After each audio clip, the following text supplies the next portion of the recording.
डर एक एहसास में आपका स्वागत है। इस चैनल पर आपको सुनने को मिलती हैं डरावनी और सच्ची भूतिया कहानियाँ। तो अगर आपको ऐसी ही वीडियोस देखना पसंद है तो हमारे इस चैनल को सब्सक्राइब करना ना भूलें। तो अब बढ़ते हैं आज की कहानी की ओर।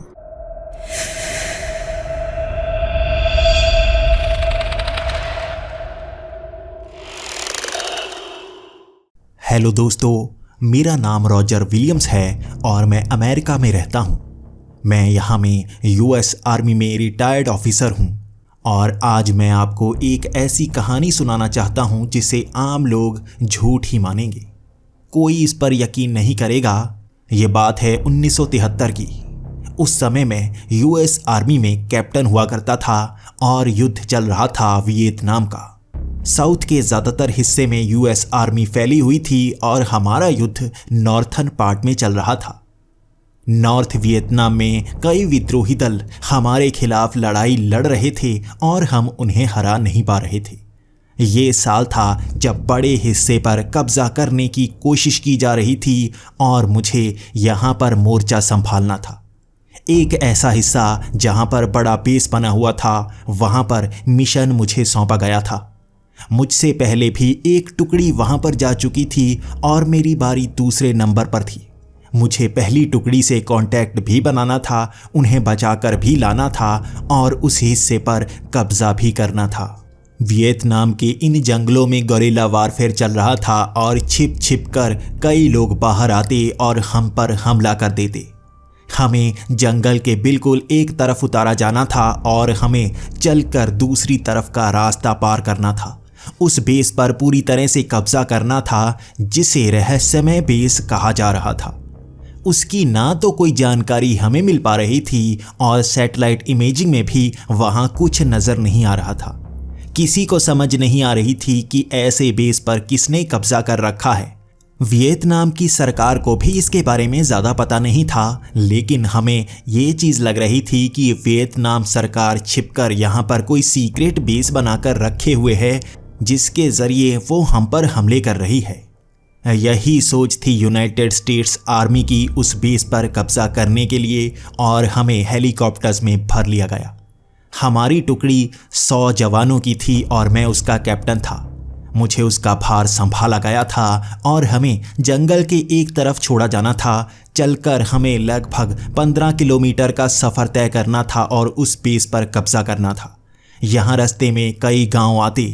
कई गांव वाले तो हमसे नफरत करते थे और कई गांव वाले ये चाहते थे कि हम इस युद्ध में जीत प्राप्त कर पाएं ताकि उन्हें भी छुटकारा मिले। कम्युनिस्ट पार्टी यहाँ पर नॉर्थन साइड से लड़ रही थी और हम यहाँ साउथर्न वियतनाम के लिए लड़ रहे थे। ये युद्ध गंभीर होता जा रहा था और हमें जब जंगल के उस हिस्से में उतारा गया, हमारे पास रेडियो सिग्नलिंग के लिए ज़्यादा चीज़ें नहीं थी। बस उस छोटे से रेडियो से हम अपने बेस पर भी कांटेक्ट बना पाते और हम उस पहली टुकड़ी से भी कांटेक्ट बनाने की कोशिश कर रहे थे जो दूर से हमें कोई सिग्नल नहीं भेज रहे थे। आखिर हमारी पूरी की पूरी टुकड़ी किस तरह से कहाँ चली गई कि वो हमें कोई सिग्नल तक नहीं भेज रही है, जबकि एक ही दिन पहले वो ये कह रहे थे कि वो बेस के बहुत ज़्यादा करीब पहुँच गए हैं और यहाँ पर बहुत ही कम सोल्जर्स हैं, उन्हें लड़ने में बहुत आसानी हो रही है और एक ही दिन में वो उस बेस पर कब्जा कर लेंगे। अचानक ही उनके सिग्नल आना बंद हो गए। यहाँ पर आगे बढ़ते हुए हमें थोड़ा सा डर लग रहा था। जैसे जैसे उन्होंने बताया था यहाँ पर वैसे वैसे रास्ते आ रहे थे। हमें उस बेस पर पहुंचने में एक दिन लगने वाला था और अगर यहाँ से छिपकर हम पर कोई हमला करता है तो हमारे लिए मुश्किल पड़ सकती है। इसलिए हमारे 100 के 100 सोल्जर फैलकर आगे बढ़ रहे थे। हम इकट्ठा नहीं हो सकते थे क्योंकि एक तरफ से भी हम पर हमला होता तो हम दूसरी तरफ बच पाते, लेकिन अगर चारों तरफ से हमला हो जाए तो हम कुछ नहीं कर सकते।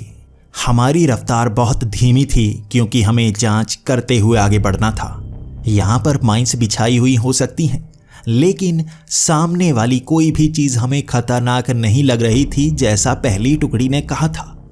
सबसे पहले हम उस बड़े से गांव तक पहुंचे जहां पर ज़्यादातर लोग खेती ही करते हैं। उनके पास कोई हथियार मौजूद नहीं है, वो तो खाली हाथ रहते हैं। हम वहां पर पहुंचे। हम चारों तरफ तैनात हो चुके थे क्योंकि हमें डर था यहां पर छिपकर भी हथियार रखे हो सकते हैं। हम हर घर की तलाशी ले रहे थे और वो लोग बहुत ज़्यादा डरे हुए थे। हम सिविलियन पर हमला नहीं करते, लेकिन अगर हमें ज़्यादा डर हो तो हम उन्हें गिरफ्तार कर सकते हैं।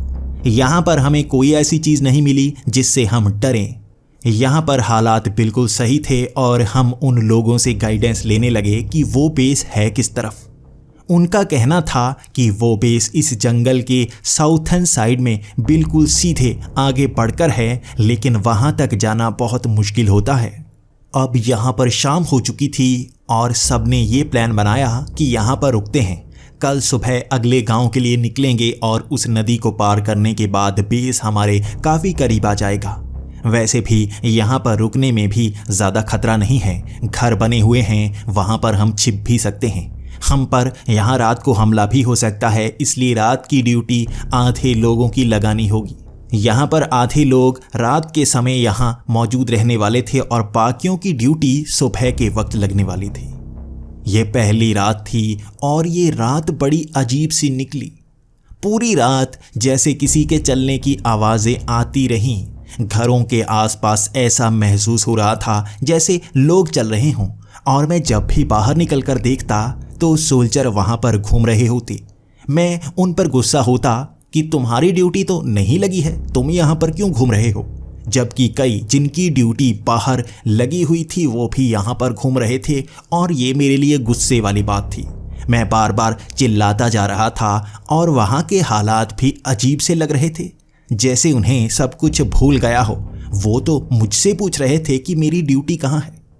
मैं समझ नहीं पा रहा था कि हो क्या रहा है, और वो लोगों पर ऐसा असर हो रहा था जैसे हवा में एक नशा सा हो।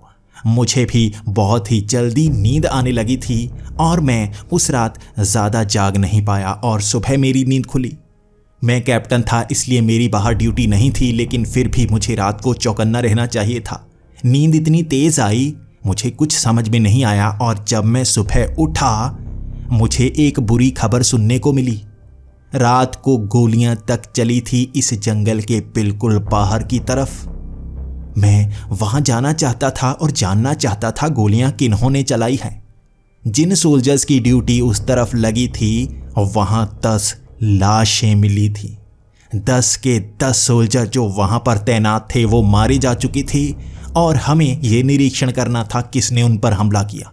यहाँ ज़रूर हमारे दुश्मन छिपकर बैठे हैं जो इस तरह की हरकत कर रहे होंगे। मैं वहाँ पहुँचा तो एक चीज़ सबसे हैरानी वाली थी, वहाँ उनके सिवा किसी और की लाश नहीं थी, यानी विद्रोहियों की एक लाश तक नहीं मिली। खून का एक धब्बा भी वहाँ पर नहीं था। ऐसा लग रहा था जैसे इन सोल्जर्स की बंदूकों को छीनकर इन्हीं पर गोलियां चलाई गई हों, लेकिन मेरे सोल्जर्स पूरी तरह से ट्रेंड सोल्जर हैं। ये किसी को गन देने नहीं देते, अपनी छाती पर गोलियां खा लेते, लेकिन गन इनके हाथ से छीनी नहीं जा सकती थी। यहाँ पर बड़े से बक्कल होते हैं जो इन गन्स को हमारी कलाई पर बांधे रखते हैं। उन्हें कोड से खोलना पड़ता है, यानी कोई भी हमारे हाथ से गन छीन नहीं सकता। यहाँ पर गन को छीनकर गोलियां चलाई गई होंगी, या ये लोग आपस में गोलियां मारकर मर गए। लेकिन क्यों? मेरे सोल्जर्स एक दूसरे को गोली नहीं मार सकते। हम ऐसा नहीं करते, लेकिन यहाँ रात को कुछ ना कुछ तो हुआ है। लगभग 1 घंटे तक हम वहाँ पर रहे और उन लाशों को दफना दिया गया। हम ज़्यादा समय यहाँ पर बर्बाद नहीं कर सकते थे और मुझे इसकी रिपोर्ट आगे भी देनी थी। रेडियो यहाँ पर काम कर रहा था और मैंने इस घटना को नोट करवा दिया था। ये हमारे द्वारा हुई एक गलती थी और इसका दोष मुझ पर लगने वाला था जब मैं वापस पहुँचता। मुझे बस ये मिशन पूरा करना होगा। यहाँ पर विजय पाने के बाद ही मुझ पर उंगलियाँ नहीं उठेंगी। अगर यहाँ और कोई गलती हुई तो सारा इल्ज़ाम मुझ पर लगने वाला है। क्यों मेरे सोल्जर्स आपस में भिड़कर मर गए, इसका जवाब तो मुझे देना ही होगा। वो मेरे खास सोल्जर थे जो मेरे ज़्यादा करीब थे, फिर भी उन्होंने ऐसी गलती कैसे कर दी? ये ज़्यादा सोचने लायक तो था, लेकिन मैं सोच नहीं रहा था और आगे को हम बढ़ चुके थे। उस गांव में हमें खतरा महसूस नहीं हुआ, इसलिए हम आगे की तरफ बढ़ तो गए थे। वहाँ पेड़ काफ़ी अजीब थे और उनसे निकलना हमें परेशानी भरा लग रहा था। पेड़ कभी कभी ऐसा लगता कि हिल रहे हों। मैंने कई बार उन्हें चाकू मार कर देखा और उन पेड़ों से पानी नहीं निकल रहा था, बल्कि लाल रंग का खून सा निकलता। मुझे समझ नहीं आती और हम आगे को बढ़ जाते। उन झाड़ियों से निकलते हुए भी हमें ऐसा लगता जैसे झाड़ियां हमें जकड़ने की कोशिश कर रही हों। हमारी टांगें झाड़ियों में ऐसे फंस जाती कि हम उसे निकाल नहीं पाते और दूसरे को मदद के लिए आना पड़ता। यहाँ तक पहुँचने के बाद भी हम रेडियो का इस्तेमाल करते रहे और हमारा कांटेक्ट पहली टुकड़ी से हो ही नहीं पा रहा था। कोई सिग्नल नहीं। हमारी 50 लोगों की टुकड़ी जैसे वहाँ जाकर गायब हो चुकी थी। कैसे? आज उसका जवाब तो हम ढूंढ कर ही आएंगे।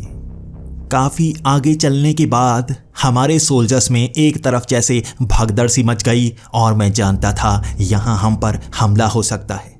मैंने अपने सोल्जर्स को कहा कि आधे लेफ्ट साइड चले जाएं, 20% एक तरफ चले जाएं ताकि हम उस इलाके को घेर लें। अगर वहाँ पर हम पर हमला हुआ है, कोई भी बचना नहीं चाहिए। लेकिन वहाँ पहुँचने के बाद हालात देखने लायक थे। मेरे 5 सोल्जर्स एक तरफ थे और 10 सोल्जर्स एक तरफ। उन्होंने आपस में गन्स तानी हुई थी, जैसे वो एक दूसरे को मारना चाहते थे। लेकिन मैं वहाँ खड़ा होकर ये ऑर्डर देने लगा, कोई गोली नहीं चलाएगा। आपस में गोली चलाने की ज़रूरत क्या पड़ गई? तो वो सोल्जर्स हैरानी भरी नज़र से मेरी तरफ देखने लगे, जैसे वो मुझे जानते तक ना हो। वो मेरी बात नहीं मान रहे थे और मैं उन्हें बात मनवाना चाहता था। मैंने बाकी सोल्जर्स को भी कहा कि उन्हें हथियार नीचे डालने होंगे, यहाँ पर कुछ तो गड़बड़ हो रही है। आपस में इस तरह से क्यों बंदूकें तानी गई हैं और कोई सोल्जर गन को नीचे रखना ही नहीं चाहता था। काफ़ी देर तक ऐसा ही हुआ। उसके बाद हम कोड्स का इस्तेमाल करने लगे। ये कोड्स का इस्तेमाल तब किया जाता है जब खतरा बहुत बढ़ जाता है और हमें हर किसी पर शक हो जाता है, चाहे वो हमारे साथ काम करने वाला सोल्जर हो, चाहे हमारा बड़ा अफसर हो। जब मैंने उस कोड को बोलने के बाद कहा कि गन्स नीचे हो जानी चाहिए, तो सबने गन्स नीचे कर दी थी। उसके बाद मैं उनसे पूछ रहा था आखिर यहाँ क्या हुआ कि वो इस तरह से गन्स एक दूसरे पर तान कर खड़े हैं। तो उन्होंने कहा कि ये सोल्जर्स नहीं हैं, ये तो बहरूपिये हैं जो अपना रंग बदल रहे हैं। मैं इस जवाब को सुनकर थोड़ा हैरान था। मैंने उनसे पूछा कि तुमने क्या देख लिया जो इस तरह से ये हरकत कर रहे हो? तो वो कहने लगे कि इन्होंने पीछे गांव में कई लोगों को उनकी आंखों के सामने मारा है।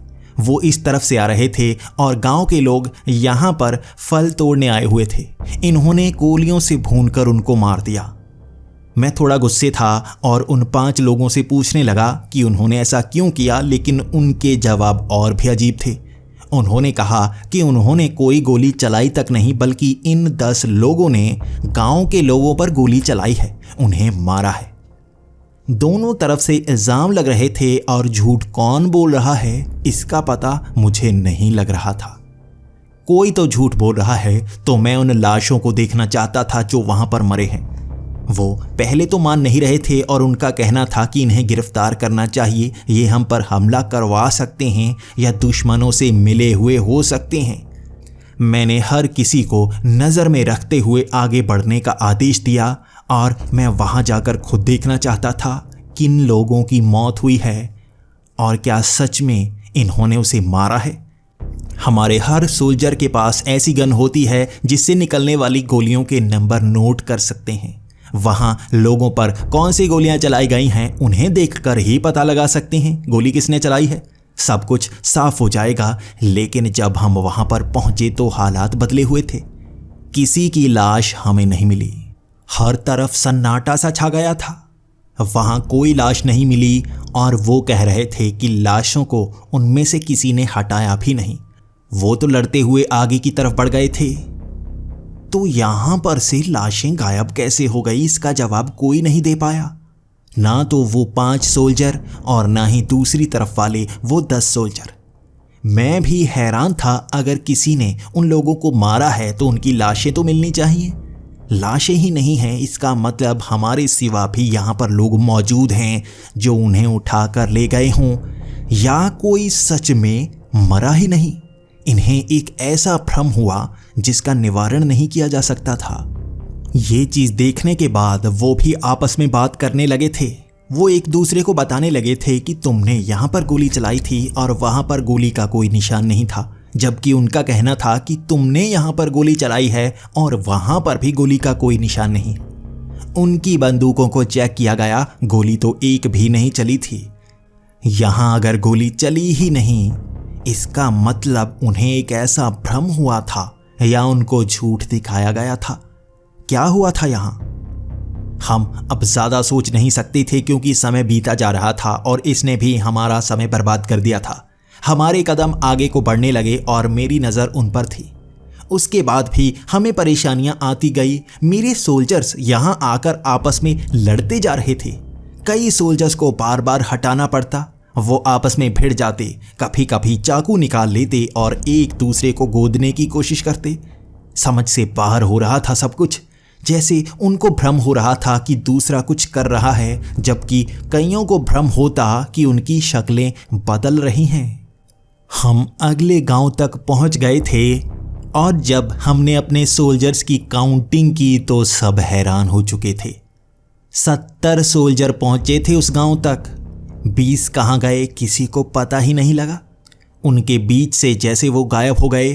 कई सोल्जर से मैंने पूछने की कोशिश की कि उनके साथ वो थे तो कहाँ गए। उनका कहना था कि अभी भी वो यहीं पर थे। यहाँ से जैसे एक झटके में गायब से हो गए। जैसे ही काउंटिंग शुरू हुई वो गायब हुए थे और वो भी उनके बीच से। हमारे सोल्जर्स की संख्या बहुत कम हो चुकी थी और यहाँ से रेडियो भी नहीं चल रहा था, यानी हम यहाँ से सिग्नल भी नहीं भेज सकते थे और ये थोड़ा डरावना हो गया था। गांव के लोग भी बहुत अलग से थे, उनके पास कोई हथियार नहीं था। हमें तो ये बताया गया था कि यहाँ विद्रोहियों की संख्या बहुत ज़्यादा है और वो हम पर हमला करते हैं, हमें पसंद नहीं करते, जबकि यहाँ पर दूसरा गांव भी बिना हथियारों वाला था, कोई हथियार नहीं और वो भी खेती ही कर रहे थे। यहाँ भी हमें कुछ समय रुकना था, हर घर में तलाश करनी थी। हमें यहाँ पर कोई सामान नहीं मिल रहा था, लेकिन एक घर में हमें कुछ मिला।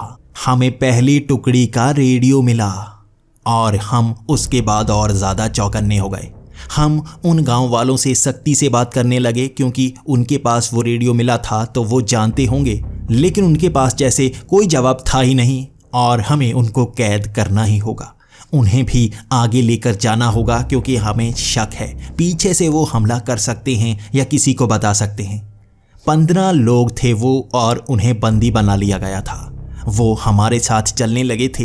पहले तो वो बहुत ही शरीफ नज़र आ रहे थे, लेकिन जैसे ही हमने उन्हें बंदी बनाया उसके बाद वो अजीब सी हरकतें करने लगे। वो हम पर बहुत ज़्यादा हंसते और जब हम पूछते वो हंस क्यों रहे हैं तो वो कहते जवाब जल्दी ही मिल जाएगा। जब हम उन लोगों को अपने साथ आगे ले जा रहे थे तो उनके शरीर पर ज़्यादा ध्यान देना शुरू किया। उनका शरीर साधारण नहीं लग रहा था, बल्कि उनकी चमड़ी ज़्यादा चमकीली थी, जैसे सांप की चमड़ी होती है। जैसे ही उन पर धूप पड़ती उनके शरीर का जैसे रंग सा बदल जाता और जैसे ही वो छाँव में पहुँचते उनका रंग सफ़ेद सा हो जाता। उनकी चमड़ी रंग बदल रही थी। इसे देखकर ही कई सोल्जर्स हैरान थे और कई तो कह रहे थे कि उन्हें भ्रम सा होने लगा है। वो 15 लोग थे, लेकिन उस नदी तक पहुंचते पहुंचते उनकी संख्या 10 ही रह गई थी। आखिर 5 लोग कहां गायब हो गए किसी को पता तक नहीं चला। उन्हें बेड़ियों में बांधकर आगे ले जाया जा रहा था और उनके आसपास सोल्जर्स की संख्या काफ़ी ज़्यादा थी। उनके बीच से वो भाग भी नहीं सकते थे, लेकिन 5 गायब हो चुके थे और वो भी हमारी आंखों के सामने। लेकिन उससे ज़्यादा डराने वाली चीज़ ये थी कि हमारे सोल्जर्स की संख्या 40 रह चुकी थी। यहाँ पर चल क्या रहा था? बीच बीच में जैसे हमारा एक सोल्जर गायब हो जाता, ना गोली चलती ना कोई घटना होती और वो हमारे बीच से कहीं गायब हो जाता। वो कहाँ पहुँच रहे थे हमें नहीं पता था और हमें भी ऐसा भ्रम हो रहा था कि हम इस जंगल में गोल गोल घूम रहे हैं। कई पेड़ दोबारा नजर आ रहे थे। हमें ये समझ में नहीं आ रहा था और जिस सोल्जर के पास नक्शा था वो मुझे कुछ ऐसी चीज़ें बताता जो मैंने पहले नहीं सुनी थी। कभी कभी वो मुझसे पूछने लगता जैसे उसे कुछ पता ही ना हो। मुझे भी ये समझ में नहीं आ रहा था कि इन लोगों को हो क्या रहा है। क्या यहाँ पर कोई ऐसी गैस है जिस कारण सबको भ्रम हो रहा है? क्या बाकी लोग इस तरह से यहाँ भटक जाते हैं कि कहीं और पहुँच जाते हैं? और अगर ऐसा हो रहा है तो मेरे सोल्जर्स भी शायद पीछे भटक रहे होंगे, लेकिन हम रुक नहीं सकते थे। यहाँ थोड़े ही समय बाद हमें उस बेस तक पहुँचना होगा और हेलीकॉप्टर वहाँ पर आएगा हमें लेने के लिए। अगर हम उस पर कब्जा नहीं कर पाते तो हमें पीछे की तरफ मुड़ना होगा और तब मुश्किल ज़्यादा बढ़ सकती है, क्योंकि तब गोलीबारी होगी और जितने हम बच पाएंगे पीछे पहुंच पाएंगे उन्हें ही बचाया जा पाएगा। और इस बार अगर हम नहीं बच पाते तो उस बेस पर मिसाइल से हमला किया जाएगा। उस बेस को खतरनाक बेस कहा जा रहा है और उसकी पूरी डिटेलिंग हमें पता होनी चाहिए। वहाँ पर कुछ ऐसे राज दफन हो सकते हैं जो हमारा फ़ायदा करवा सके और मिसाइल से उसे तबाह करने के बाद हमें उसका फ़ायदा नहीं होगा। इसीलिए इस तरह से दूसरी बार किसी टुकड़ी को भेजा गया था। हमारे 40 सोल्जर्स और 10 लोग बंदी, 50 लोगों की कतार आगे की तरफ बढ़ रही थी और हम इधर उधर चौकन्ने हुए देख भी रहे थे। हम अब सूरज की रोशनी की तरफ बढ़ रहे थे क्योंकि उस तरफ ही हमें जाना था। अगर हम गलती से इधर उधर भटक जाते तो यहाँ पर रास्ता ढूंढना और भी मुश्किल होता और मुझे लग रहा था हमें भ्रम भी हो रहा है, इसलिए सीधे रास्ते पर चलना ही हमारे लिए लाभदायक होगा। वहाँ पर नदी आ चुकी थी जो ज़्यादा गहरी नहीं थी। हम उसे धीरे धीरे पार कर रहे थे क्योंकि उसके नीचे काफ़ी पत्थर थे और वो चिकनाई से भरे हुए थे। उन पर पैर रखते ही ऐसा लगता जैसे पैर फिसल रहे हैं। कुछ लोग तो उस नदी को सही से पार कर पाए, लेकिन कुछ के पैर फिसल गए और उनके सर नीचे पत्थर पर टकराए जा रहे थे। मैं ध्यान दे रहा था, उनकी चाल काफ़ी अजीब सी थी और वो टेढ़े होकर चलते इसीलिए फिसल कर गिर रहे थे। ऐसा लग रहा था वो जानबूझकर खुद को चोट लगवाना चाहते हैं। मेरे सोल्जर्स फुली ट्रेंड हैं, ऐसी हरकतें वो नहीं करते। आज कुछ अजीब हो रहा था। वहाँ घायल सोल्जर्स को उठाया गया। उनकी संख्या 5 थी और हम 35 सोल्जर्स उन्हें उठाकर आगे बढ़ने वाले थे। 10 बंदी लोगों की जब काउंटिंग की गई वहाँ उनकी संख्या दोबारा 15 हो चुकी थी और हम एकदम चौकन्ने। 5 लोग वहाँ से गायब होकर दोबारा इनमें मिल चुके थे और हमें उन्हें पहचानना था। बार बार उनसे पूछताछ की गई, लेकिन कोई भी जवाब देने को आगे नहीं बढ़ रहा था। उनकी शक्लें भी मिलती जुलती थी, जैसे सब भाई हों। 15 के 15 ही ऐसे। इसी कारण तो उनमें से 5 गायब हुए और हमें पता तक नहीं चला, लेकिन वो गायब होकर दोबारा इनके बीच पहुंच आए थे। वो कहीं ना कहीं जानकारी देकर ज़रूर आए थे और हम पर हमला हो सकता था, इसीलिए उन 15 को लेकर हम तेज़ी से आगे की तरफ बढ़ने लगे। इसके बाद हम और आगे बढ़े और बेस हमें सामने से नज़र आ रहा था, जिसके अंदर हमें घुसपैठ करनी थी। वहाँ पर एक भी सोल्जर नज़र नहीं आया। उसकी रक्षा के लिए किसको बिठाया गया था हम दूर से दूरबीन से देखने की कोशिश कर रहे थे, लेकिन कोई नज़र नहीं आ रहा था। कभी इधर तो कभी उधर घूम घूम कर हम देख रहे थे, लेकिन हमारा सामना सोल्जर से हुआ जो बिल्कुल हमारे जैसे लग रहे थे और उन्हें देखकर हम हैरान हो चुके थे। हमारी कॉपी लग रहे थे वो। मैंने खुद जैसे दिखने वाले को सामने ही देख लिया था और उन्होंने जैसे ही बंदूकें तानी, हमें भी बंदूकें ताननी पड़ी और वहाँ गोलीबारी हो रही थी। ये जैसे बहरूपिये थे और हम जैसा दिखकर हमें फंसाने की कोशिश कर रहे थे। यकीनन इनका प्लान यही रहा होगा। ये पहचान गए होंगे हम कैसे दिखते हैं या कोई मास्क पहनकर यहाँ पर आए होंगे और इसी कारण हमारे लोग भटक कर कहीं और पहुंच जाते हैं। यकीनन इन्होंने हम सबको ऐसे ही फंसाया है और वहाँ गोलीबारी शुरू हो चुकी थी। एक तरफ हम यहाँ से गोलियाँ चला रहे थे और दूसरी तरफ से वो वहाँ से गोलियाँ चला रहे थे।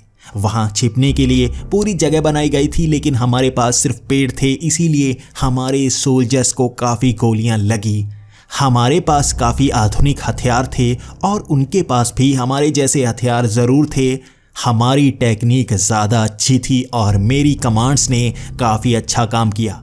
हमने उन्हें धराशायी कर ही दिया और वहाँ उनकी लाशें बिछ चुकी थी। हमारे भी कई सोल्जर्स मारे गए और मुझे लग रहा था हमने इस बेस पर फतेह पा ली है। वहाँ अफरा तफरी में वो 15 लोग भी कहीं गायब हो गए थे। बेड़ियों के समेत वो हमारे बीच से कहीं गायब हो गए। हम पता नहीं कर पाए क्योंकि हमारा ध्यान तो सामने वाले सोल्जर्स की तरफ था। जब हम उनकी लाशों को टटोल रहे थे तो उनकी शक्लें जैसे बदली हुई लगी। पहले तो महसूस हो रहा था कि उन्होंने मास्क पहने हुए थे और एक तो मेरे जैसा लग रहा था जो उन्हें ऑर्डर्स दे रहा था, लेकिन जब उनकी लाशें हमने देखनी शुरू की तो वो तो हमारे ही सोल्जर्स थे, हमारी टुकड़ी के सोल्जर्स। हर किसी को हम पहचानते गए और वहाँ लाशों का ढेर हमारे सोल्जर्स का था। हमने अपने लोगों को ही मार डाला था आपस में लड़ते हुए। लेकिन ऐसा भ्रम कैसे हुआ? मैंने बिल्कुल अपनी आंखों से देखा था, ये बिल्कुल हमारे जैसे लग रहे थे, लेकिन यहाँ कोई मास्क तक नहीं मिला। मेरे 15 सोल्जर्स मेरे साथ खड़े डरे हुए लग रहे थे।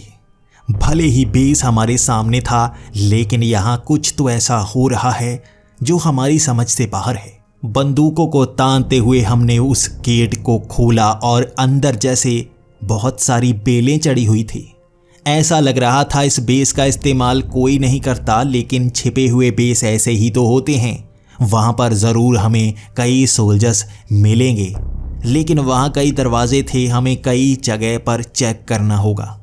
5 सोल्जर्स को बाहर गेट पर रखा गया था और 10 सोल्जर्स अंदर की तरफ गए। मैं उनके साथ था। गेट को खोलते ही अंदर हमें पुरानी फाइल्स मिली और नीचे जाने का रास्ता मिला। नीचे शायद बंकर बनाया गया होगा।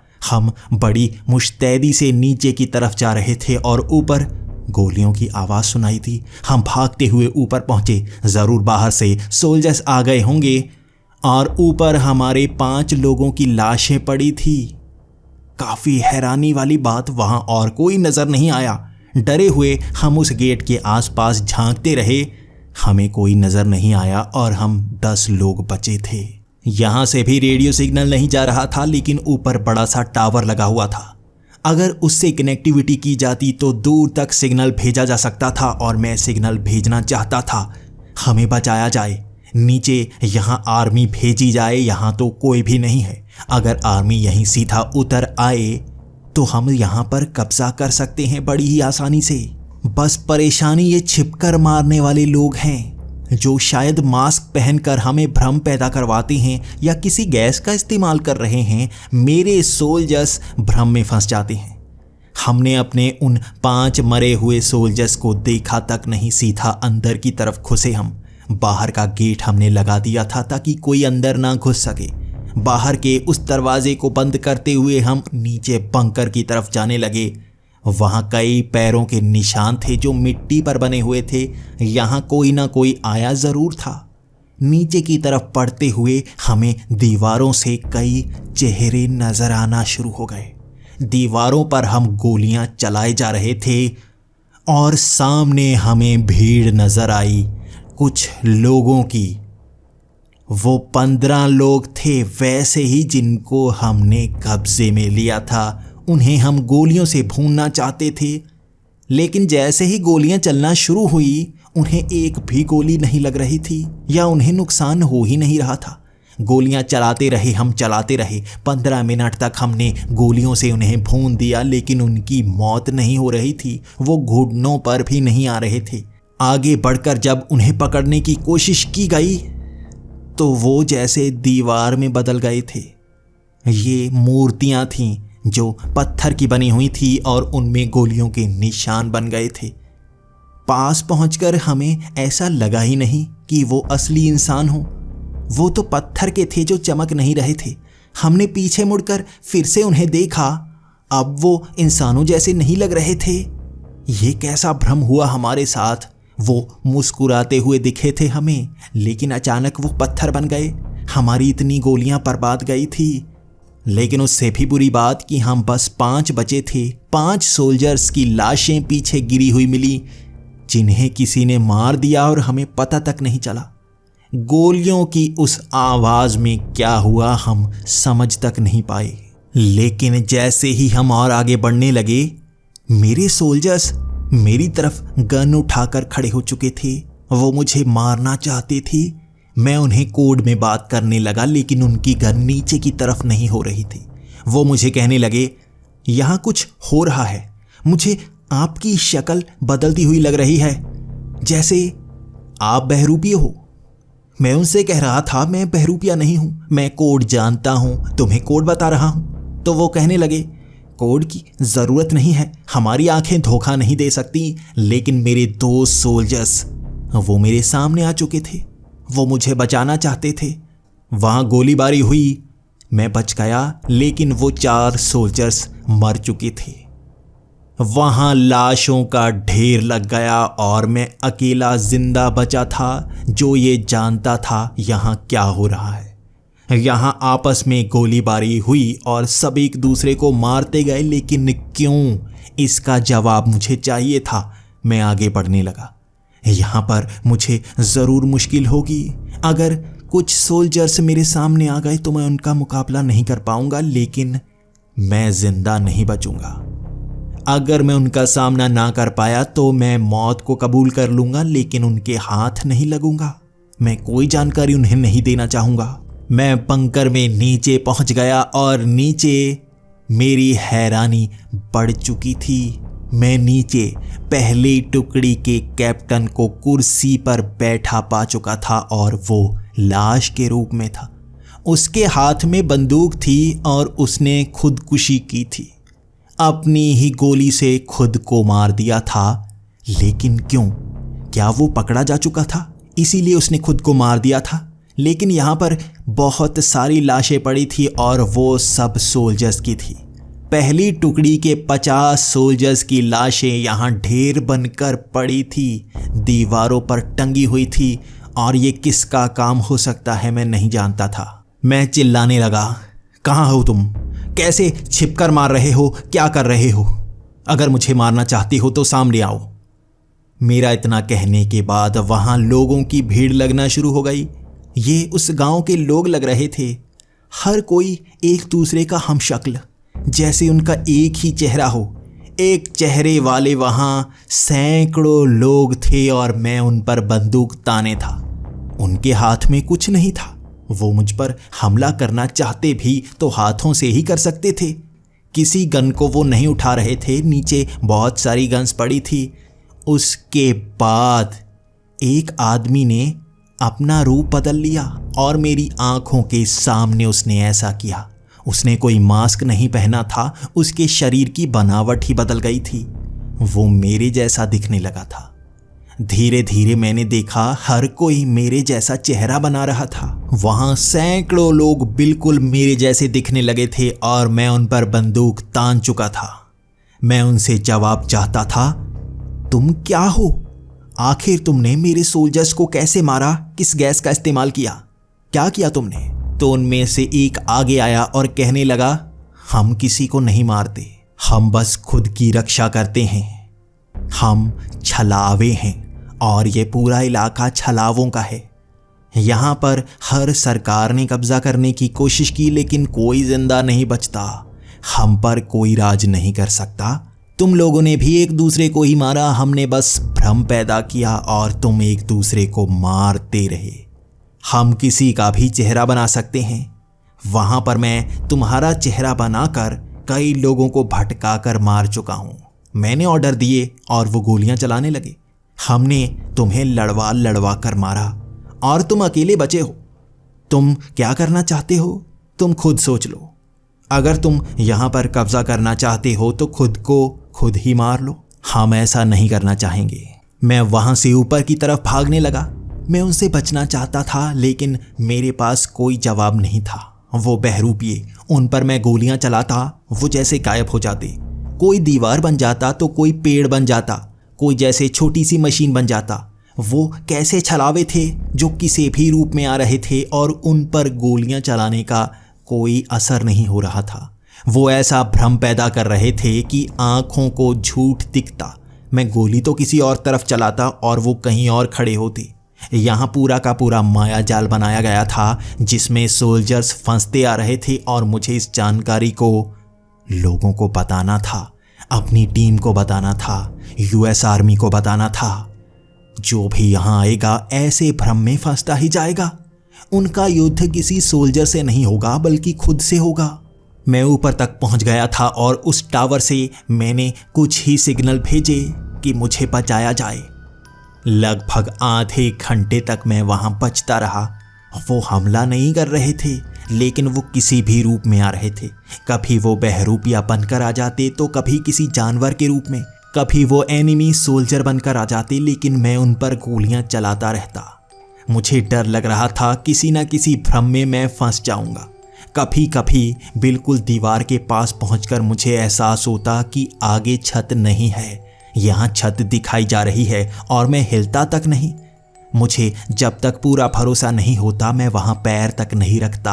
आधे घंटे बाद वहाँ हेलीकॉप्टर आया और मैं उन्हें इशारा कर रहा था लेकिन वो खुद हैरान थे। उन्होंने कहा, तुम में से कैप्टन कौन है? हम कोड का इस्तेमाल करेंगे।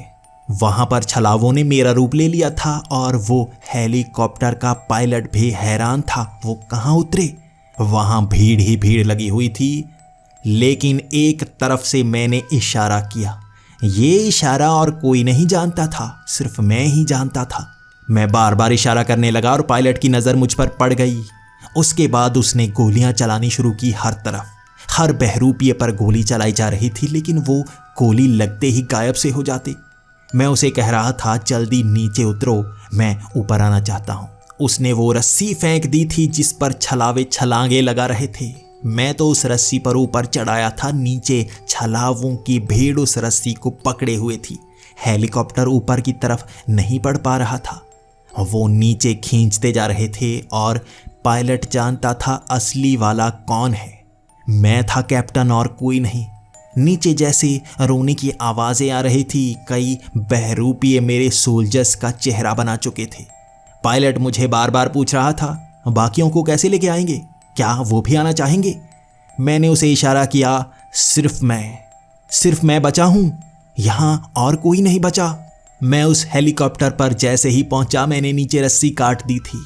वो बहरूपियों की भीड़ नीचे खड़ी हमें देख रही थी। उन्होंने अपने चेहरे बदल लिए जब मैं ऊपर तक पहुंच गया और हेलीकॉप्टर जैसे ही उनकी रेंज से बाहर पहुंचा वो रूप बदल कर हमें घूरने लगे।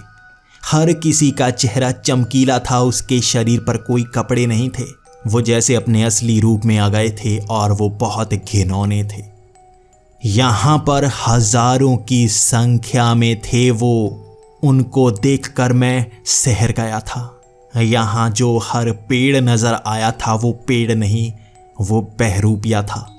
उन्होंने ऐसे भ्रम पैदा किए थे कि हमें एक दूसरे को मारते रहे थे। वहाँ हेलीकॉप्टर उस पूरे जंगल के ऊपर से निकला था और हर पेड़ को मैंने रूप बदलते हुए देखा। वो मुझे घूर रहे थे और हंस रहे थे। वो जैसे कह रहे थे, दोबारा आना चाहोगे? मैं उस बेस तक वापस पहुंच गया था और सारी जानकारी नोट करवा चुका था। मुझे उसके बाद वियतनाम वॉर में नहीं भेजा गया बल्कि वापस भेज दिया गया। उसी साल अमेरिका उस युद्ध से बाहर आ गया था। उन इलाकों पर कभी कब्जा नहीं किया गया और अमेरिकन इतिहास में ये पहला युद्ध था जिसे अमेरिका हारा था। हम कभी ऐसे युद्ध को जीत ही नहीं पाए। इस राज को दबा दिया गया और वियतनाम युद्ध जीत गया। अमेरिका इस छोटे से देश से हार गया था। इतिहास के पन्नों में यही बताया जाता है, लेकिन सच कोई नहीं जानता। कुछ इलाके वहाँ ऐसे थे जिन्हें जीता ही नहीं जा सकता था, ना उन्हें तबाह किया जा सकता था, बस हार निश्चित थी। वहाँ पर सिर्फ रहा जा सकता था, कब्जा नहीं किया जा सकता था। इस खबर को दुनिया में कभी पहुँचाया ही नहीं गया और मैं जानता हूँ इस कहानी को सुनकर हर कोई कहेगा ये एक झूठ है। वियतनाम युद्ध में कुछ ऐसा हुआ ही नहीं, लेकिन बहुत कुछ होता है। जो दुनिया को बताया नहीं जाता, और ये राज भी उनमें से एक था।